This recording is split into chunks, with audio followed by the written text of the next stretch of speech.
Mr. Speaker, I rise today to pay tribute to Nevada's longest-serving senator, Harry Reid, who passed away on December 28th with his beloved children, Lana, Key, Josh, Leaf, and Rory, and his devoted wife of 62 years, Landra, by his side. My condolences and prayers are with them all, with the countless people whose lives he has changed, his friends, staff, and all of those in the great state of Nevada. This tribute could be about Senator Reid being the most consequential Senate Majority Leader in modern history. It could also be about how Senator Reid was the true embodiment of what it meant to be battle-born, a boxer as a young man who never backed down from a good fight for the least among us. It could be about the story of his American dream, rising out of severe poverty in Searchlight, Nevada, hitchhiking 40 miles to high school, working as a Capitol police officer to put himself through law school, to becoming one of the most powerful political leaders of our time. It could also be about his legislative accomplishments, the Affordable Care Act, which gave millions of Americans access to affordable health care, saving our economy during the Great Recession, taking on Wall Street, or making sure that Nevada would not become the nation's nuclear waste dumping ground.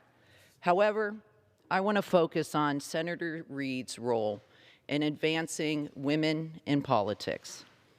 In Nevada, Senator Reid is known for his quiet, yet sometimes curt demeanor, his incredible strategic mind, and his work ethic beyond compare.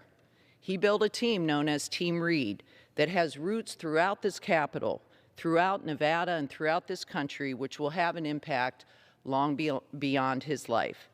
There is no doubt that Senator Reid was a visionary when it came to politics, and his vision in making sure that women had a runway into politics has left an indelible mark. Within his own legendary team, women occupied the most senior posts, and at the same time, Senator Reid recruited and mentored women up and down the ballot. It is no surprise, therefore, that Nevada became the first state to have a woman-majority state legislature.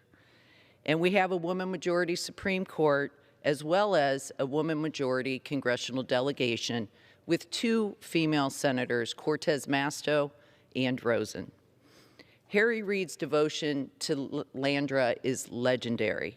Perhaps it was her enormous role in his life and his utter respect for her as a partner that seeded his unspoken yet strong commitment to women's leadership.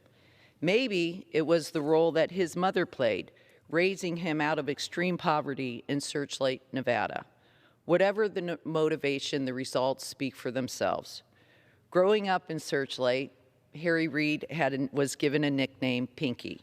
I'm not sure what it referred to, and I actually don't think he particularly liked it. But as Senator Reid lies in state in our nation's capital this week, this woman, who benefited from his mentorship and guidance, will believe that perhaps that nickname was a premonition of his role in changing the face of leadership in Nevada and this country. We all know that Senator Reid was infamous for not saying goodbye. I myself was the recipient of that dial tone on many occasions. But those occasions were because he never failed to pick up the phone when I called for advice. I will miss those phone calls, but I will take this opportunity to say goodbye to a man who showed how to fight for the little guy, a man who could take a punch and outwork anyone, a man who led through example of compassion and strength. Goodbye, Senator Reid, and thank you. And with that, I yield.